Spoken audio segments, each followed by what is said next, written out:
well. How do we take care of our child with special needs? How do we take care of our other children? How do we take care of our spouse? How do we take care of sometimes our own parents? And again, how do we take care of ourselves, and how do you balance those things? So I think that the first thing that I want to remind you of is, and again, you know this, is that it's a question of prioritizing, okay? If you believe the first thing that I said, that you can't do everything, because nobody can, then you need to determine what are the things that I need to do, and what are the priorities. And if you say, but they're all important, yes, they're all important, but they're not all equally important. They're not. And if they are, then they're not that important. So you have to determine what is the most important thing. It's not as, and let me be very clear and concrete about that. And please, I'm not, in whatever examples I give you, there's no value judgments implied. I'm using things, my values. I'm not saying that they should be your values. But if it's a choice between visiting a parent or cooking, the best feast for Shabbos, I'll go with number one, not number two. Doesn't mean that there isn't something beautiful about cooking a feast every single Shabbos. But somehow, it seems to me that if it's a choice between having time to visit a parent or having time to make a 17-course meal, it's pretty clear to me, in terms of my values, as to what's more important. Now, you need to determine what your values are, okay? And what's more important. I can't decide that for you. Only you can decide that. But what I can tell you is that it's absolutely essential that you prioritize. I have, I'm blessed. I have 5 grandchildren. So they were all at my house yesterday for Shabbos, and they were all there after Shabbos. And actually, that's not true. 4 of them were there. My 5th grandchild, who's a classic middle child. There's a boy who's 6.5, a second boy who's 5. Then there are twins that are 2, a boy and a girl. And then there's Rachel, who's right in the middle, who's 3.5, going on 33, when she's not going on 13. She was away for Shabbos. The first time she ever went away for Shabbos, she went to my daughter, her aunt, for Shabbos. And she's a classic middle child in the sense that, the 2 boys sort of have each other a lot to play with. The 2 twins play with each other a lot and are really connected. And she's really right in the middle. She's a girl. She's not with the boys who are playing Power Rangers and trucks and things like that. She got twins who are younger, etc. She came home, so this was, 2 hours after Shabbos, and she walked in the door, and she had from everything I can tell, a fabulous Shabbos where she had so much attention, which she doesn't normally get, frankly. And she came in, and she had a bag that her aunt had given her with pretzels and lollipops and whatever. So the other kids, the 2 older brothers, said, "Hey, it's not fair, how come she has?" Etc., etc. I took each of the boys over the next half hour aside and had a little conversation with them where I reminded them that about all the times that they got to go away already, and where they would get a bag, or times where they get stuff when they go to shul Shabbos morning, they get lollipops, or all sorts of other things. Life is not, and what I said to them is that, you need to understand that life is not everybody getting exactly the same thing. This was her Shabbos, and she came back. You have your times. But you can't, it's impossible to give it to them all at the same time. And being fair to children, being fair to each other, being fair to ourselves, is not giving ourselves all the same thing. It's giving whoever it is that we're caring for what they need. I might need to decompress at the end of the day and to read a book or something like that. Somebody else needs to just go to sleep. Because they need to go to sleep doesn't mean that I need to go to sleep. Because I need to read a book doesn't mean that they need to read a book. So you have to prioritize, and you have to know yourself, and you have to know the very special people in your life that you have a responsibility, or varying degrees of responsibility for, and to prioritize.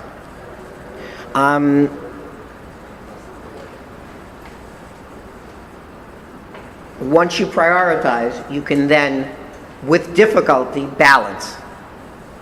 Okay? And so balance means that we do different things at different times. I can't, if I have my 5 grandchildren, I'm not taking care of them with my wife all equally to the same degree. I'm not. It's just, that would be a fallacy. I need to try to set it up, and maybe I'm giving you 10 minutes now, and while I'm playing with you, another one is doing a puzzle, and somebody else is, it's just like in a classroom, right? When there are different groups going on, right? The teacher might be instructing one group, the other group is working, in a workbook, another group is doing work on their own in a different sort of way. You need to, are they all getting the same thing? No, one group is actually getting direct instruction from the teacher, right? Everybody else is not. Because the teacher can't give 30 children who are operating on different levels exactly the same attention consistently. Can't. What you hope the teacher is going to do is that over the hour lesson or whatever it might, or time period, is that she's going to give some time to one group and some time to another group at a different point in time, etc. I imagine that all of us have been on an airplane at some point in time, and so you know that when you get on the airplane, right, every time the stewards or stewardesses get up and they go through the whole, right, what you need to do, where are the exits, where are the life vests, everything else that if you're not already anxious, if you're paying attention, makes you a little bit more anxious.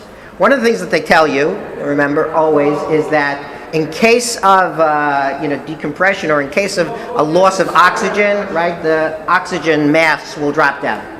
And what do they tell you when those oxygen masks drop down? If you're not by yourself, what should you do? If you have children with you or other people that you're taking care of, who do you put the mask on first? Yourself. Okay?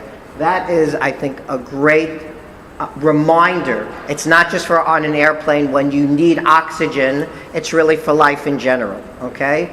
You need to take care of yourselves if you're going to take care of anybody else. And I can't help but imagine that as I'm saying these things that that everybody at least inside their heads mentally saying, sure, take care of myself, take care, very easy. It's nice for you to sit back there and say that. I didn't say it was easy, and I didn't say that like that every day you're going out for coffee and to the spa and to the gym and everything else for half a day, and then you're taking care of everybody else. But what I am saying is that if you never take care of yourself, if you don't make time for yourselves, then that is an imbalance, and that as time goes by, you will be less able to take care of anybody else. And the classic scenario, and we've all been there, whether as mothers or fathers or caretakers, we've all been there, is that after you're spending a long period of time with your children on Shabbos, on Sunday, when they're home from school during a winter break or something like that, and you're there kind of by yourself, and you don't have help, and you haven't had a break or anything else, right? And you're calm, and everything is going smoothly, etc. And then they're fighting with each other, or they're throwing things, or whatever it might be, and then suddenly it just gets to the point where, like, one of them pulls on you the wrong way, or hits their brother or sister, or shouts, or does something, and bam, you lose it, right? The classic, we talk about our kids losing it, but we lose it, right? We forget about the kids having a meltdown, we have a meltdown. And we start shrying about the kind of thing that we feel often, I think, terrible about after the fact, and that we never imagine ourselves doing.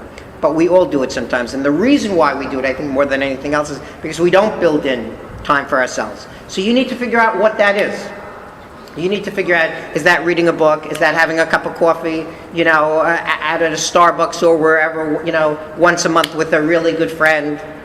But you need to think about that. And then you need to think about if you have the good fortune to be married and to have a spouse, then you need time for yourself, and you need time as a couple. You're not just parents. And this is, by the way, universal to parents, whether you have a child with special needs or not. It's universal. As parents, you need time individually, and then you need time as a couple, whether that's date night, whether that's date month, whether that's having a cup of coffee early in the morning or a cup of tea late at night. Whatever it is that works for you as a couple, you need to figure out, and you need to build in. You just need to build it in the time that you don't have, which goes back to prioritizing. Okay, so if you believe, if you agree, okay, it makes sense. In order for me to help my children, in order for me to take care of all of my children, all of the siblings, those with special needs who typically need more time, and not to, abandon or feel like I'm, not giving enough time to my own children or to my spouse or whomever it is. If those things are true, then you need to take care, you need to spend some time on yourself. I'll say one more thing, and then we'll open it up to questions. How do you prioritize? Okay, so here's my suggestion. Figure, again, do what works for you. This is what would work for me, okay, and I think would often work for people. I think the first thing is you need to sit down and write a list of what are the things that I need to do. Just what are they, the important things. What do I need to do on any given day, on any given time period, a week, a day, a weekend, whatever it might be. Make a list and then put it in priority order. Now, whether you type that, whether you write it, that's up to you. I would write the list, somebody else will type the list, but I do think you need to put it down on paper. We think a lot, but then there's no anchor necessarily to the thoughts. If you want to really prioritize so that you can try to come to some balance, I think you need to put it down on paper. Write it down. That's number one. Number two is then I would share it with somebody. Share it with your spouse. Share it with a really good friend. Share it with a sibling. Share it with somebody that you know and trust, somebody who knows you, somebody who cares about you, somebody that you care about, and grapple with it.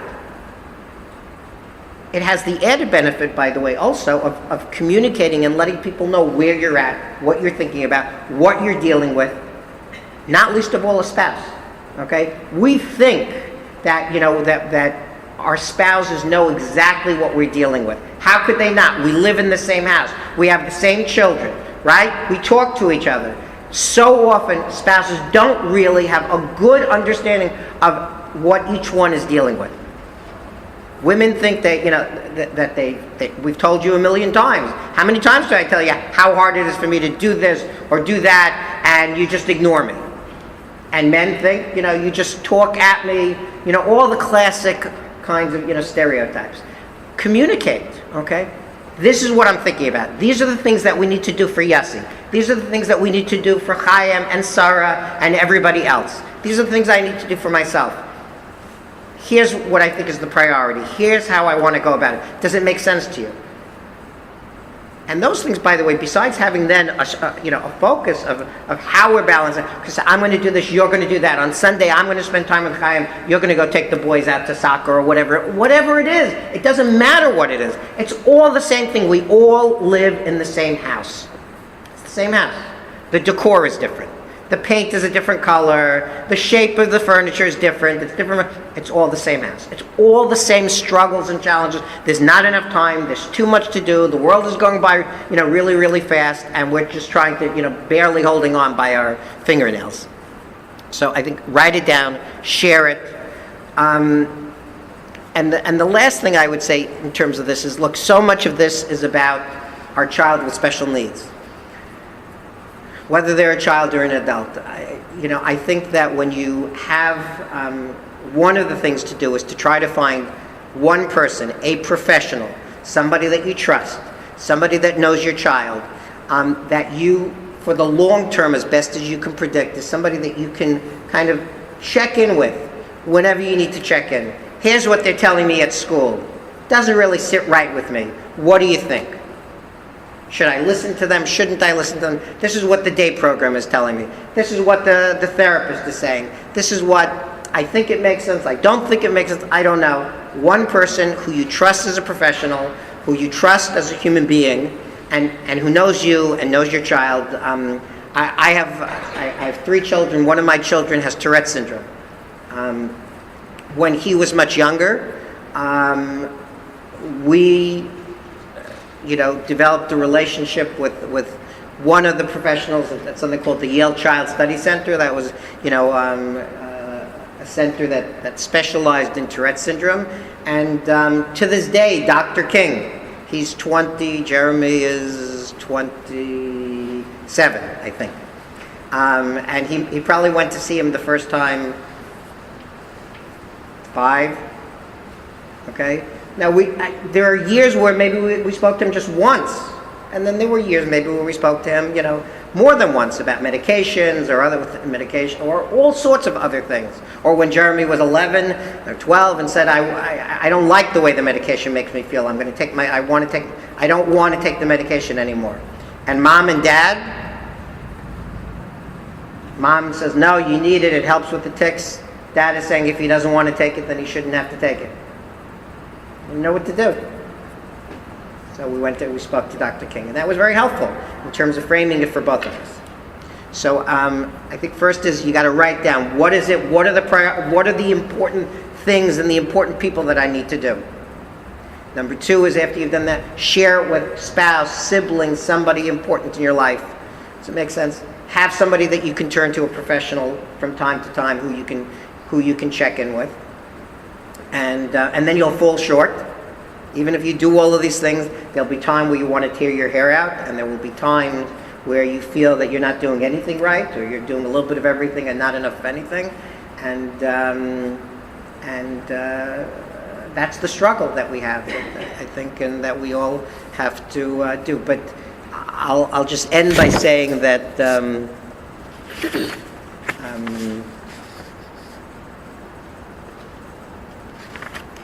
my father-in-law of Shalom used to say, "Ma shelo yaseh hasechel yaseh hazman." Right?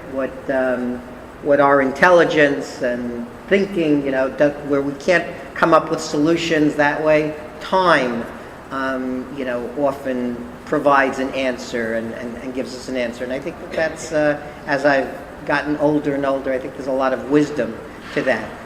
By personality, I'm somebody who I want to take care of things. And by the way, for the women who are in the audience, I'll just remind you that, again, everybody's an individual, but group to group, as men, we want to take care of things. And when our loved ones tell us, about stuff that they just need to talk to us about, because that's the way women are wired. For us, it's, okay, so I need to fix it. How do I fix it? You don't want us to fix it. You just want us to know and to share and hear, but you need to understand that we to process it in part as I got to fix it. It's one of the challenges. In any event, hopefully time will give us all, wisdom, and Akash Baruch Hu will give us, God will give us strength, and we'll do the best that we can. And at the end of the day, our children, when they grow up, children with special needs, without special needs, will blame us for many things that we did wrong. And then if we're really lucky, we get to be grandparents and we get to watch them make their own mistakes or handle their own challenges. So I'll stop now and think if there are any questions or comments, any questions? please. Anyone want to pass up an index card? Anybody? I know there's probably no real solution, but to me it feels sometimes that prioritizing is not necessarily about, making dinner or, cleaning my home, but sometimes it's more of a challenging question of what to prioritize. Am I prioritizing the parents who are, very ill or have dementia, or is it prioritizing this child with special needs or that child with special needs? And it gets much more complicated. It's like we're not even, thinking about the dinner or the house. We're grappling with bigger kinds of challenges. And I know that that's, where like Dr. Torres will sometimes come in and speaking to someone knowledgeable, but sometimes those questions are a lot more challenging to answer. 100%. Look, and there's lots of anxiety around doing all of these things or not doing them, right? Look, every day, usually every night for the next day, sometimes in the morning, typically the night before, I will put together a list of my schedule for the next day and what I need to do. That lowers my anxiety. That makes me feel more ready, not ready, more ready and able to handle the day. And sometimes it pushes me when I put it down on paper to say, you're not going to do all of these things. So